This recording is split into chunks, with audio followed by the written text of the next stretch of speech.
Frontliner nga nagatabang usab sa mga panginahanglanon sa mga kauban ng frontliner. Nagatuyok usab aron manghatag og ayuda sa mga nanginahanglan.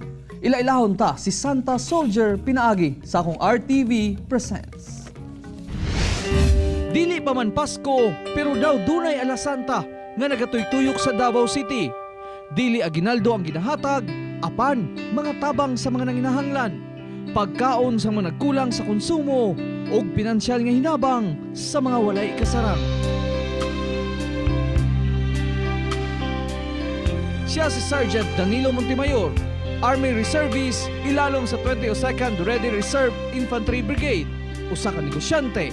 Sa kadatong naibala na ako na daghang kayang wala ka ambit sa mga grasya pod na pagtabang, motong naka-decide ko ng sweldo na ako, ihatag yun na ako aron makatabang sa isig katao na ang lain na wag yun. Lakip mga kauban ng frontliner, iya usab ginatabangan sa ilang mga panginahanglan, sama sa face shield, mask ug uban pa. Bisan malayo si Sergeant Montemayor sa iyang pamilya, apan proud kuno sila sa ginabuhat sa ilang padre di pamilya.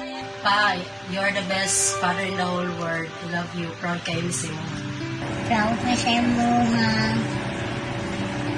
Tayo. Sa iyang pangidaron, pwede na lang kuno siyang mag-relax, apan dili kuno niya kayang pasagdan tanahon ang mga tabangunon. Isa ko isig katao, simpleng tao, nagatrabaho, naigamay na income sa negosyo, apan kanunay sa kasing-kasing na kong pagtabang sa isig katao. Saludo, Santa Soldier. Kauban si Medjor Awing sa kamera. Ako, si Real Soroche para sa One Mindanao.